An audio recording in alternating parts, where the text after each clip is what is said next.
Thank you for choosing the Accutemp Steam and Hold Steamer. Over the next few minutes, I will demonstrate the proper usage of the steamer as well as give you some cooking tips.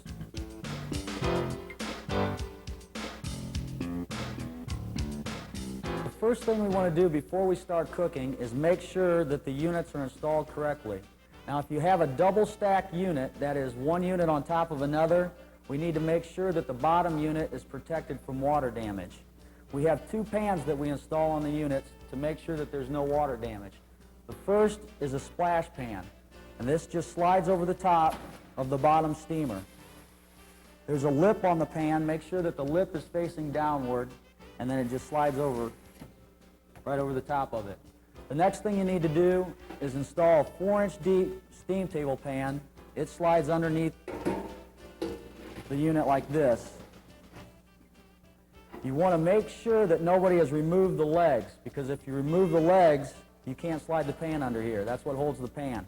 So do not remove these legs. Another thing you want to make sure that you don't do is don't plumb this drain line in. If you plumb the drain line in, again, you can't get the pan under there. The reason that you want to have the pan under there, this is not the only hole in the bottom of the unit. There's another hole down there that drips condensate. So even if you have this plumbed in, the condensate will drip on the top of the bottom unit and end up causing water damage.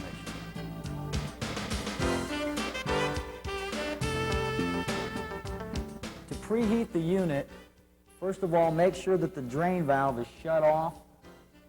Then you pour the water directly into the bottom of the compartment. It holds 3 gallons of water. You pour it directly into the bottom of the compartment until it fills up to the edge. Then you turn the unit on and shut the door. You can actually preheat the unit in the hold mode, because all you're doing is heating the water up. That's how you preheat it. So it can preheat in the hold mode, and the water will get up to 180 because that's what I have it set at. Or, as the instructions have on here, you can set the timer for 15 minutes.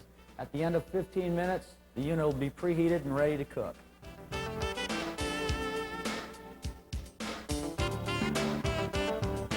Before we start cooking, I want to go over the controls on the front of the unit.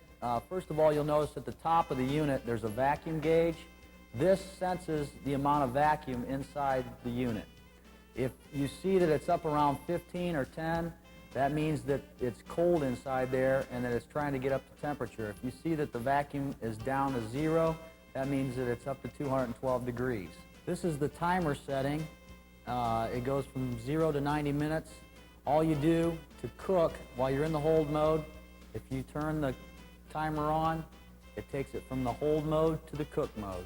When the timer runs out, when it gets to this point, a buzzer will sound, and you can just run it out the rest of the way to hold, or if you need to cook, turn it back on. The toggle switch is for setting the cook temperature. When the toggle switch is in the up position, then the unit is set to cook at 212 degrees.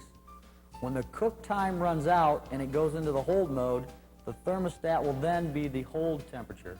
So when the toggle switch is up, it cooks at 212 and it holds at the thermostat setting.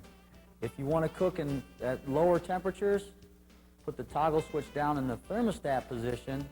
That makes this thermostat set the cook and the hold temperature.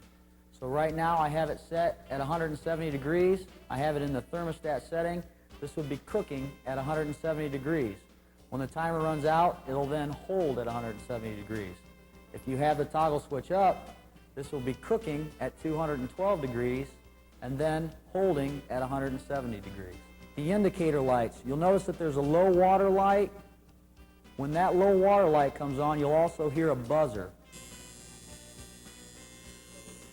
When that happens, you'll need to add water to the unit and then turn it back on. You'll also notice when I turn it on, we have a power indicator light. That's how you tell when the unit's on. A heat light. That should cycle on and off throughout the day.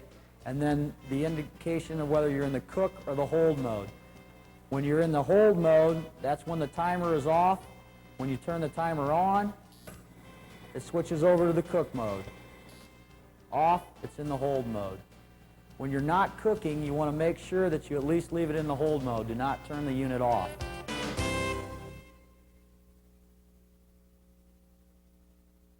To to check the food while you're cooking or to open the door and add more food to the unit, you need to turn it off and let the vacuum release, then open the door. If you try to open the door while you're in the cook mode and you have a slight vacuum, the door won't open. So don't come up and pull on the door while it's in the cook mode, because eventually that'll wear the door handle loose and the unit won't work right. So to get in the unit, just come up, turn the unit off, let it maybe 1 or 2 seconds, open the door, check the food, shut the door, and then turn it back on.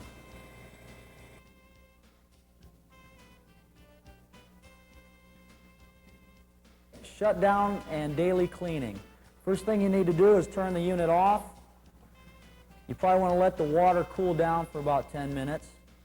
Then open the door, turn the drain valve open, and drain the remaining water into your 4-inch deep pan. Then dump your pan out in the drain, dump it in the sink or in the drain. Once you have all the water out, take a towel and wipe the bottom of the unit out. It might be a good idea to use some mild detergent, some dishwasher soap, and get in there and wash it out.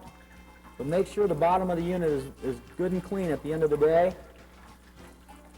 It's also a good idea to leave the door open. Don't shut the door at night. Leave it open, and it'll be ready for the next day.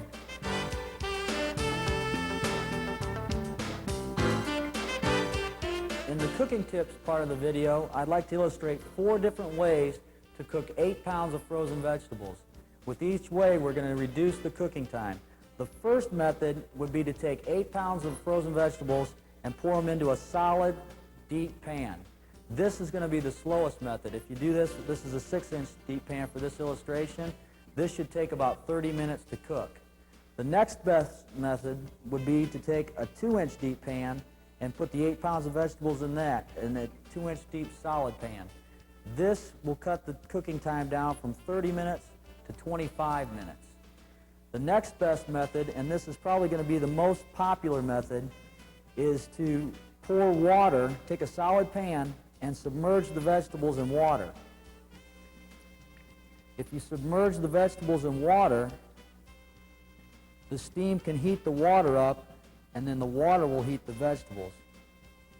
What this will do, this will cut the cooking time down from 25 minutes with the solid pan to about 15 minutes. And it doesn't matter if you use a 2-inch deep pan, a 4-inch deep pan, or a 6-inch deep pan. As long as you submerge the vegetables in water, it's going to heat the steam's going to heat the water, and the water will heat the vegetables. This will probably, like I say, be the most popular way to do it, because if you're going to take the pan out and put it on a serving line, you probably won't want to use a perforated pan, so you can use a solid pan just as long as you put the water on the vegetables.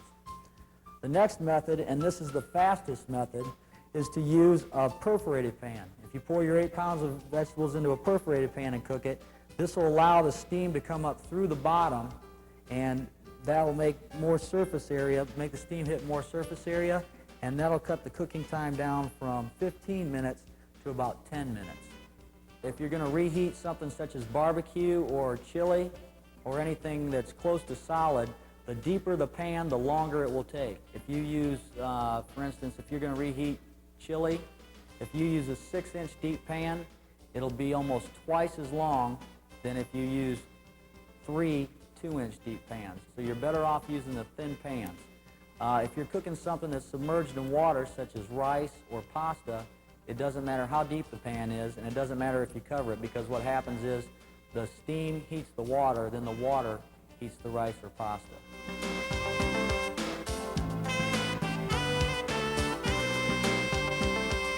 Just to summarize the important points, number 1, make sure that you have a splash pan on the top of the bottom unit.